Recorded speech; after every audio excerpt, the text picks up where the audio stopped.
श्री सद्गुरु महाराज की जय।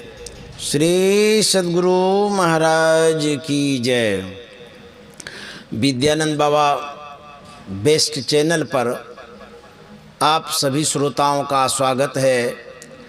आप सुन रहे हैं संत सद्गुरु महर्षि महिप्रमन जी महाराज के वचनों को। यह मंगल पाठ स्वामी विद्यानंद बाबा के स्वर में किया जा रहा है और विद्यानंद बाबा द्वारा इसे प्रस्तुत किया जा रहा है। आप इस मंगल पाठ को अवश्य सुनें।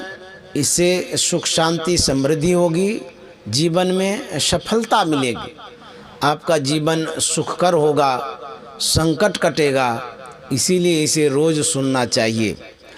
पाठ की कड़ी को आगे बढ़ाते हुए सत्संग सुधा भाग चतुर्थ से ईश्वर ही सब धर्मों की जड़ है। बंदों गुरुपद कंज कृपा सिंधु नर रूप हरि महामोह तम पुंज जासु बचन रवि कर निकर। धर्मानुरागिनी प्यारी जनता, संतमत का वार्षिक सत्संग 1910 ईस्वी में पहले पहल इसी जिले के अंदर जोतराम राय में हुआ था। उस समय जिला वार्षिक ही इसका नाम था। 1913 ईस्वी में यह सत्संग कटिहार में हुआ। उस समय हमारे गुरु महाराज विराजते थे। उन्होंने भी अपना पवित्र दर्शन उस सत्संग में दिया था। फिर बिहार प्रांतीय रूप धारण किया। कुछ वर्षों बाद बभन गामा में इसका नाम अखिल भारतीय संतमत सत्संग पड़ा। 1907 ईस्वी से सत्संग आरंभ हुआ। बहुत लोग चले गए। शुरू में इसके प्रचारक जो अल्पसंख्यक थे उन्हें बड़ी कठिनाई झेलनी पड़ी। लोग ख्याल करते थे इससे जनसमूह को कोई लाभ नहीं, लेकिन धीरे धीरे सब लोग समझ रहे हैं कि बात पुरानी है। वे लोग इनकी याद दिला रहे हैं। अध्यात्मवाद का इतना विचार इस देश में हुआ कि इसका नाम वेदांत पड़ गया। इस ज्ञान को अंत तक महर्षियों और मुनियों ने जाना। बुद्ध के ज़माने से और जो संत महात्मा हुए, तरह तरह से इसी को लोगों के सामने रखा। आप नाना संप्रदायों एवं धर्मों को देखते हैं और उनके अलग अलग नाम हैं। इन संप्रदायों के अंदर जो ज्ञान है उसको पकड़िए और बाहरी रीति रिवाज पर भी ध्यान दीजिए, लेकिन पहले आप ज्ञान को लीजिए। वह ईश्वरीय ज्ञान एक ही मिलेगा। ऐसा नहीं कि एक एक संप्रदाय की अलग अलग ईश्वर के संबंध में बात है। लोग समझते हैं कि जैसे एक गांव में जाने के लिए अनेक रास्ते हैं, उसी तरह ईश्वर के पास जाने के लिए भी हैं। ठीक ठीक इसको विचारो। कोई राम, कोई अल्लाह कहते हैं, तो ये ईश्वर अनेक नहीं होते, ईश्वर एक ही रहते हैं। उसी तरह से कोई शिव की पूजा की सामग्री लेकर शिव जी की पूजा करते हैं, कोई विष्णु की पूजा की सामग्री लेकर विष्णु की पूजा करते हैं, कोई गणेश की पूजा करते हैं, कोई सूर्य के उपासक पूजा की सामग्री लेकर सूर्य की पूजा करते हैं। इन भिन्न भिन्न तरह से पूजा को देखकर लोग कहते हैं कि ईश्वर पाने के बहुत से रास्ते हैं। अलग में ये रास्ते नहीं हैं, लेकिन ये अनुपयोगी हैं। यह मैं नहीं कहता। जिसको रास्ता कहते हैं, इसके द्वारा उस पर चलने के लिए सहायता मिलती है। रास्ता कहाँ तक है, कहाँ तक पहुँचाता है, रास्ता पर चलने वाला कौन है, यह जानेंगे तो कहेंगे कि सबका एक ही रास्ता है। सभी आस्तिक कहते हैं कि एक ईश्वर तक जाना है, चाहे वह बौद्धिक धर्म तथा उसके अनेक संप्रदाय के कोई हों अथवा इस्लाम या ईसाई धर्म के हों। सभी धर्म वालों से आप पूछिए कि क्या ईश्वर आपके अंदर है, चाहे वो ईसाई धर्म या इस्लाम धर्म हो, इस्लाम धर्म के हों। आप पूछिए कि ईश्वर सर्वव्यापक हैं, इसको मानते हैं, बहुत लोग नहीं जानते हैं और जानने वाले कम हैं। वे कहते हैं कि ईश्वर सबके अंदर हैं। दूसरी बात यह कि अपने को समझो कि हो या नहीं, प्रत्येक के विचार में है कि मैं हूँ, लेकिन मैं कौन हूँ इसका निर्णय कम लोग जानते हैं। कुछ लोग अच्छे विद्वान हैं, साधु हैं, संत हैं, सत्संगी हैं, वे जानते हैं कि कोई बौद्धिक ज्ञान में मानते हैं और बहुत कम अनुभूति के रूप में जानते हैं। अपरोक्ष रूप में इसका ज्ञान हो कि मैं यही हूँ, जैसे अपने शरीर को देखता है, ऐसे बहुत कम लोग होते हैं। यही महात्मा होते हैं जो संत कहलाने वाले होते हैं। वैसे तो भेष कुछ दीजिए, लेकिन यथार्थ में संत वही हैं जो ईश्वर को पहचानते हैं। अच्छे विद्वान और जो पढ़े नहीं हैं किंतु जिन्होंने सत्संग अधिक किए हैं, वे भी सत्संग के द्वारा बौद्धिक ज्ञान में जानते हैं मैं अपने शरीर में हूँ और ईश्वर सर्वव्यापक रूप से सब शरीरों में है। जीवात्मा को चाहिए कि वह परमात्मा तक पहुँचे, दर्शन करे। यह इसलिए कि उस दर्शन से मनुष्य परम शांति को पाता है। बिना इस दर्शन के परम शांति नहीं मिलती। जो जानने वाला है वह जीवात्मा है और उसी को परमात्मा तक जाना है। दोनों इस शरीर में हैं, लेकिन कुछ कारणों से जीवात्मा को ईश्वर की प्रत्यक्षता नहीं होती है। वे कारण ये हैं कि माया के स्थूल सूक्ष्म आदि भेदों से जीवात्मा के आवृत रहने से उसे केवल इंद्रिय ज्ञान में रहना पड़ता है। इसीलिए उसको इस दशा में ईश्वर का प्रत्यक्ष ज्ञान नहीं होता। चाहिए कि यह जीव चेतन आत्मा अपने इंद्रिय ज्ञान से बाहर कर निजी ज्ञान में हो जाए, तब ऐसा जहाँ पर हो सकेगा वहीं ईश्वर का दर्शन होगा। और ऐसा होने के वास्ते माया के सब आवरणों को पार करना उसके लिए जरूरी हो जाता है। एक ही घर में दो मित्र हैं, व एक ही घर में प्रभु और दास हैं, तो मिलने के लिए घर ही घर चलना होगा। बाहर जाने की क्या जरूरत। दिल दिल में खुदा है, ईश्वर सर्वव्यापक है। अपने शरीर में ईश्वर है और मैं भी इस शरीर में हूँ, इसलिए अंदर का रास्ता होगा ईश्वर तक जाने के लिए। आँख कान कुछ नहीं, दोनों का रहना शरीर में है, इसलिए शरीर के अंदर का रास्ता एक ही है। यह अंतर मार्ग का रास्ता तिरछा तिरछी नहीं है। बाहर कोई चीज़ भोजन के लिए लेते हैं तो मुंह में देते हैं, वह पेट तक जाता है। क्या किसी दूसरे संप्रदाय के लोगों को भोजन करने का दूसरा रास्ता है? सौर, शैव, गानपत्य, इस्लाम, ईसाई धर्म का आप क्यों न हो, सबके खाने के लिए, पेट भरने के लिए एक ही रास्ता है, मुंह। डॉक्टर जानते हैं कि सबके अंदर की बनावट एक है, इसी तरह ईश्वर के पास जाने का रास्ता एक ही है। ऐसा नहीं है कि एक धर्म के लोगों के लिए जीवात्मा शरीर की एक जगह में और दूसरे धर्म के लोगों के लिए जीवात्मा का निवास शरीर की दूसरी जगह पर। जिस तरह शरीर में आँख, कान, नाक आदि इंद्रियां सभी धर्म के लोगों को एक ही जगह पर है, सब धर्मों के लोगों के शरीर में जीवात्मा के रहने का स्थान एक ही जगह पर है। इसी जगह से चलने का रास्ता आरंभ है। ईश्वर तक जाने का एक ही रास्ता है। इसी को बताने के लिए संत मत का प्रचार है। इस संसार में सबका एक मेल हो, इसीलिए धर्म बना है। आज अनेक मत संप्रदाय हैं और इन अनेकत्व के कारण संसार में झगड़ा और उपद्रव है। किसी को एक दूसरे से मेल नहीं है। जब तक जड़ से एक रूप में नहीं आवे तब तक उसके डाल पात में एकत्व होना संभव नहीं है। तमाम धर्म मजहब का ईश्वर एक है, सबके लिए एक मार्ग है, सब में एक ही भाव आवे, इसीलिए सत्संग का प्रचार है। पहले द्वंद्व, द्वेष, अपने देश से भागे, फिर विश्व से भागे। जब तक द्वंद्व मचता रहेगा तब तक शांति नहीं मिलेगी। जब तक धर्म को नहीं समझेगा द्वंद्व मचता रहेगा, तब तक शांति नहीं मिलेगी। धर्म का मूल ईश्वर है। एक ईश्वर को समझ लेने पर आत्मवत् सर्वभूतेषु हो जाएगा। जब बोलने का मुंह में बोल आता है तभी से राम राम शिव शिव ईश्वरवाचक शब्द हमसे कहलवाया जाता है। यह भाव हमको आस्तिक भाव में प्रतिष्ठित करता है। राम क्या है? बूढ़े से पूछने पर वे जो जानते हैं, समझते हैं, ईश्वर कोई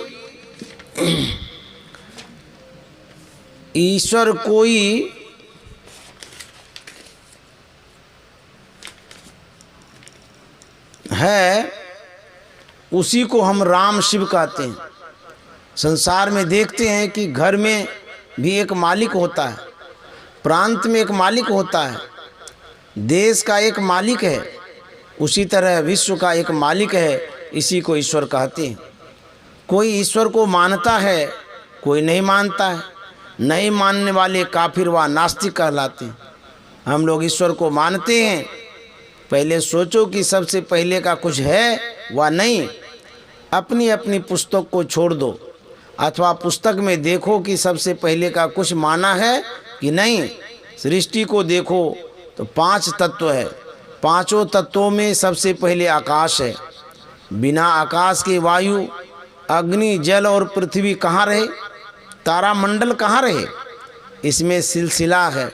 जैसे सबसे पहले आकाश को मानते हैं तो उसके बाद वायु को मानना पड़ता है, क्योंकि आकाश से स्थूलता हवा में है और उससे विशेष स्थूलता वायु, उससे स्थूलता आई तो अग्नि, फिर उससे अधिक स्थूल जल, अंत में मिट्टी कहते हैं। इसीलिए हमारे यहाँ कहा जाता है कि पंच भौतिक जगत के आरंभ में आकाश था, फिर हवा, अग्नि, जल और पृथ्वी हुई। यह संसार सौर जगत है। इसमें पहले सूर्य हुआ, सूर्य से पहले वाष्प था, ऐसा वैज्ञानिक कहते हैं। इस तरह भी सृष्टि में क्रम मालूम होता है। इसी तरह वाष्प और आकाश से आगे बढ़ें तो वहाँ पर होता है कि समष्टि अहंकार है। प्रत्येक जीव के अंदर व्यष्टि अहंकार है। इसके बुद्धि और बुद्धि के पूर्व प्रकृति अर्थात त्रैगुणमयी चीज व मसाला रचना के अंदर 3 गुण देखते हैं। चाहे किसी का शरीर हो या वृक्ष हो, सेंद्रिय, निरिंद्रिय सभी चीज़ों में 3 गुण देखते हैं। तीनों गुणों का वर्णन तमोगुण विनाशक शक्ति है, रजोगुण उत्पादक शक्ति, सतोगुण पालक शक्ति एवं इन्हीं तीनों गुण का तमाम पसार है। इसका एक ही भाव होना चाहिए।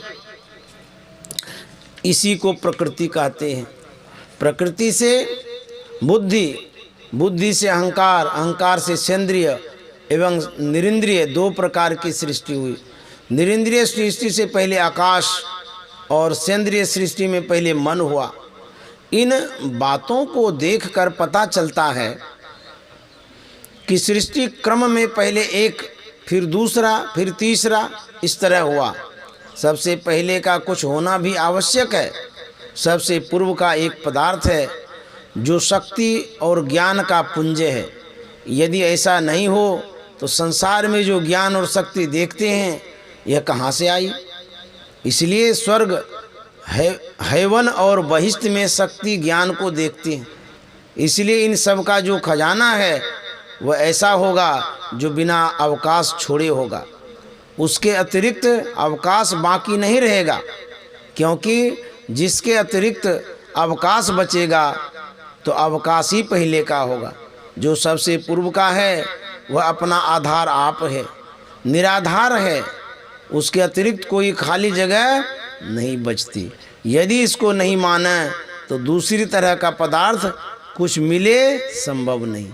जहाँ से सारी सृष्टि में ज्ञान और शक्ति है उसका खजाना अवश्य मानना होगा। इसके होने का कोई समय माना नहीं जाएगा, किसी समय में इसका आरंभ नहीं है और न कहीं इसका अंत होता है। इसलिए इसको आदि अंत रहित ज्ञान और शक्ति का पुंज अवश्य कहा जाएगा। इससे अधिक व्यापक कुछ नहीं हो सकता। सभी इसके अंदर है, सभी इसके शासन में है। जिसके अंदर सभी रहे, जिसके शासन में सभी रहे, वही ईश्वर परमात्मा है। रामचरितमानस के पाठ में आप लोगों ने सुना, व्यापक व्याप्य अखंड अनंता अखिल अमोघ शक्ति भगवंता। और उनको ज्ञान पुंज बताने के लिए कहा, सोई सच्चिदानंद घन रामा अज विज्ञान रूप बलधामा। विज्ञान स्वरूप वह है। बौद्धिक ज्ञान और प्रत्यक्ष ज्ञान मिलकर तब विज्ञान होता है। प्रत्यक्ष ज्ञान, जैसे आज कॉलेजों में जो विज्ञान का पाठ करते हैं, उसमें भी दोनों हैं। पहले बौद्धिक ज्ञान, फिर प्रत्यक्ष ज्ञान। किताबों का ज्ञान बौद्धिक और फिर उसको प्रत्यक्ष करके दिखाया जाता है। तो इसी तरह अध्यात्म ज्ञान में भी है। सृष्टि को साजने वाला परमात्मा है, जिसको किसको कैसे बनाऊं, इसका पूर्ण ज्ञान उसी को है। इसलिए वह विज्ञान स्वरूप है। भौतिक विज्ञान के वैज्ञानिक संसार भंडार से कुछ लेकर कुछ निर्माण करते हैं। बिना उपादान के वे कुछ बना नहीं सकते। जैसे कुम्हार पंडित बर्तन बनाते हैं, उसका उपादान मिट्टी है। परमात्मा ने सृष्टि को बनाया है, उसका उपादान प्रकृति है। ईश्वर इस उपादान को भी बनाते हैं। भौतिक वैज्ञानिक मूल उपादान को नहीं बनाता। प्रकृति से परमात्मा सृष्टि का सृजन करता है। तद अपना आप ही उपाया, ना किछु ते किछु कर दिखलाया। यह शक्ति मनुष्य में नहीं है। भौतिक वैज्ञानिक ने उपादान नहीं बनाया, परमात्मा उपादान को भी बनाते हैं। प्रथम एक सो आपे आप, निराकार निर्गुण निर्जाप। राम स्वरूप तुम्हार, वचन गोचर बुद्धि पर। अविगत कथय पार नेत नेत नित निगम कह। अपार कहने से ही अनादि अनंत हो जाता है। बाबा नानक कहते हैं कि यह सृष्टि जो देखते हो, इसके उपादान को भी बनाकर ईश्वर ने सृष्टि को साजा। परमात्मा और भौतिक विज्ञानी की शक्ति बराबर नहीं हो सकती, क्योंकि भौतिक विज्ञानी बिना उपादान के कुछ बना नहीं सकता और परमात्मा उपादान को भी बनाता है। आजकल कुछ लोगों के अंदर ऐसा भी प्रचार है कि परमात्मा के दो भाग हैं, एक को सगुण और दूसरे को निर्गुण कहते हैं। एक भाग को प्रकृति ने अपने कब्जे में ऐसा किया है कि जैसे कुम्हार मिट्टी को जैसा चाहे वैसा बनावे। दूसरा भाग में जो निर्गुण है, उसको अपने का भी ज्ञान नहीं है, किंतु संतों के ज्ञानानुकूल परमात्मा निर्गुण और सगुण दोनों भावों में प्रकृति पर काबू रखने वाला है। व्यापी रहो संसार में माया कटक प्रचंड। सेनापति कामादि भट्ट दंभ कपट पाखंड। सोदासी रघुवीर के समझे मिथ्या सोपि। छूटन राम कृपा बिनु नाथ कहूँ पदरोपी। अद्वैत दर्शन का माया मिथ्यात्ववाद है। जो माया सब जग ही नचावा। जासु चरित लखी काहू न पावा। सो प्रभु भ्रू बिलास खगराजा, नाच नटी व सहित समाजा। हम लोग ऐसा नहीं मानते कि ईश्वर मायाधीन है। कोई तो कहते हैं कि सगुण ब्रह्म पर तो पूरा काबू माया का है और निर्गुण ब्रह्म में अपने को भी जानने की शक्ति नहीं। सोई सच्चिदानंद घन रामा, अज विज्ञान रूप बल धामा। व्यापक व्याप्य अखंड अनंता, अखिल अमोघ शक्ति भगवंता। फारसी के जानने वाले कहते हैं खुदा कादिरे मुअत्तलक, अर्थात सर्वशक्तिमान है, और ऑल माइटी अंग्रेजी में कहते हैं। आप सोचकर देखिए कि जो अत्यंत व्यापक है उस समस्त का एक ही एक दृश्यमान पिंड हो सकता है। आप बहुत घरों को, बड़े बड़े घरों को बनाए हैं, लेकिन ऐसा कभी हो सकता है कि समस्त आकाश का कोई एक घर बना ले? हमारे यहाँ ईश्वर के सगुण रूप का बहुत वर्णन है। उसमें विराट रूप की बड़ी विशेषता है। राजा बलि से राज्य लेकर इंद्र को देने के लिए जब विष्णु भगवान ने विराट रूप धारण किया था, उस समय उनका स्वरूप था पद पताल शीस यज धामा। यहाँ भी आदि अंत कर ही दिया, क्योंकि ब्रह्मा के धाम से भी और ऊपर धाम है। जामवंत जवान थे, उन्होंने 2 घड़ी में उन विराट रूप की 7 बार प्रदक्षिणा की। श्री कृष्ण के समय भी जामवंत थे, उनकी पुत्री जामवंती थी। वानरी सारी सेना समुद्र के किनारे थी, लंका जाकर सीता जी की खोज करने के लिए। तब कहा था उभय घरी मह दिन्ही 7 प्रदक्षिण धाय। मेरा कहने का मतलब है यह विराट रूप भी आदि अंत रहित नहीं हुआ। अर्जुन को विराट रूप दिखाने के लिए श्री कृष्ण ने विराट रूप धारण किया। उस विराट रूप में कितने मुंह थे जिसका ठिकाना नहीं। असंख्य हाथ, असंख्य पैर, असंख्य मुख, असंख्य आँख आदि सभी अवयव असंख्य थे। भयंकर और सुंदर दोनों भांति के रूप उस विराट रूप में थे।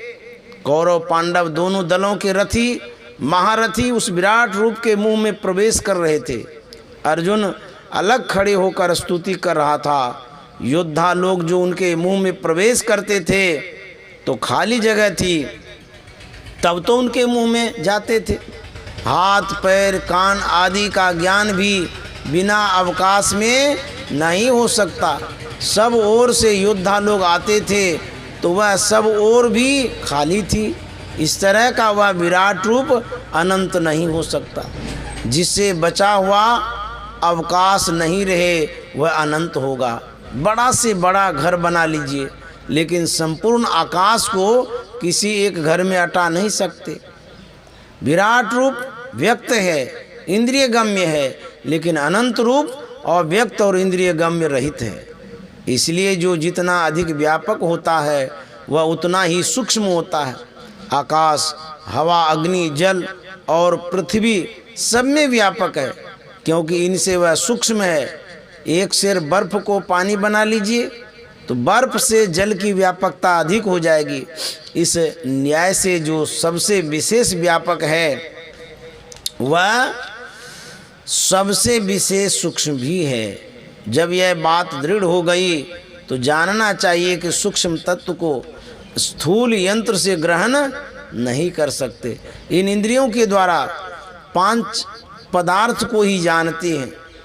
आँखों से जो ग्रहण करते हैं उसको रूप कहते हैं, कानों से जो सुनते हैं उसको शब्द कहते हैं, त्वचा से जो ग्रहण करते हैं उसको स्पर्श कहते हैं, जिह्वा से जो ग्रहण करते हैं उसको रस कहते हैं, नाक से गंध ग्रहण करते हैं।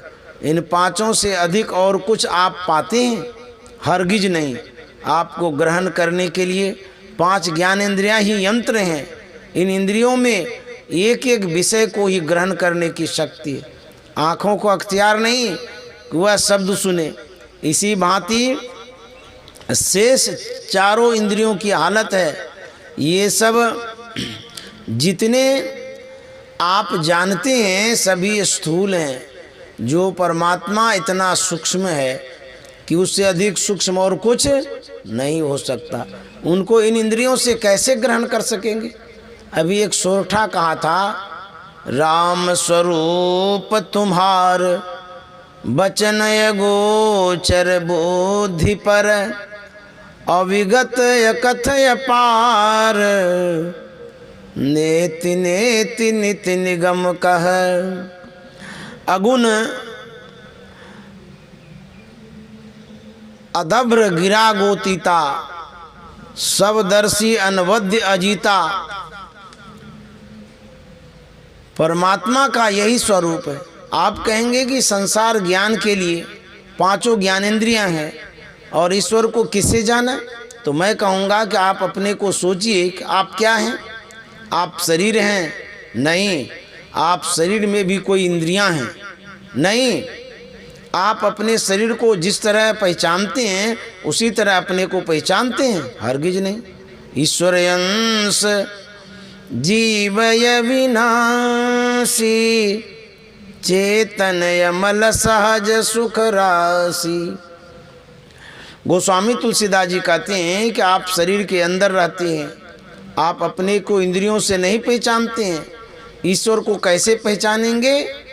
अंश की पहचान नहीं हो तो अंशी की पहचान कैसे होगी। जैसे घटाकाश, मठाकाश, पटाकाश सब एक ही आकाश के अटूट अंश हैं। सूक्ष्म तत्व को ग्रहण करेंगे सूक्ष्म यंत्र से, स्थूल यंत्र से सूक्ष्म तत्व को ग्रहण नहीं कर सकते। आप उसी तरह के सूक्ष्म हैं जैसे ईश्वर। जैसे आँख से जो देखिए वही रूप है, इसी तरह जिसको आप अपने तय से चेतन आत्मा से पहचान लें वही ईश्वर है। चेतन आत्मा स्वयं ज्ञान स्वरूप है। इंद्रियों के कारण चेतन आत्मा को ज्ञान नहीं होता, बल्कि चेतन आत्मा के ज्ञान से ही इंद्रियों को ज्ञान है। चेतन आत्मा की ही शक्ति है जिससे आँखें रूप को देखती हैं। यदि आप कहें कि जब उसी की शक्ति से इंद्रियां विषयों को ग्रहण करती हैं तो उसी से ईश्वर को क्यों नहीं ग्रहण किया जा सकता है। तो मैं बताता हूँ, कई पहल के कई रंग के शीशे वाली लालटेन को आप लें। जिस पहल के शीशे का जो रंग जो रंग है उधर के प्रकाश का भी वही रंग हो जाता है। यद्यपि शीशे के अंदर का प्रकाश सदा एक ही जैसा है, इसी तरह आपके ही ज्ञान से इंद्रियों में ज्ञान है। आपकी वही शक्ति आँख में है तो वह रूप देखती है लेकिन शब्द को नहीं सुन सकती। इसी भांति शेष इंद्रियों के विषय में भी आप समझ लें।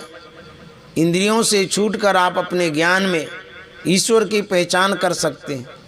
ईश्वर ही सब धर्मों की जड़ है। वे ईश्वर सबके लिए एक ही एक है। ईश्वर तक जाने के लिए सबके पास एक ही रास्ता है। जैसे भोजन करने का मुंह ही सबके लिए एक रास्ता है, इसी तरह ईश्वर के पास जाने का एक ही रास्ता है। एक रास्ता, एक ईश्वर, उसको पाकर एक फल परम शांति, इससे सभी झंझट साफ। ईश्वर तक जीवात्मा कैसे पहुँचे इस पर कल कहूँगा। मार्ग कहाँ से कहाँ तक है साफ साफ कहूँगा। संत लोग क्या कह गए हैं, क्या करना चाहिए, कल कहूँगा। श्री सद्गुरु महाराज की जय। संत सद्गुरु महर्षि में ही परमहंस जी महाराज का यह प्रवचन रोशनहाट पूर्णिया में दिनांक 3 अप्रैल 1964 ईस्वी को हुआ था। श्री सद्गुरु महाराज की जय।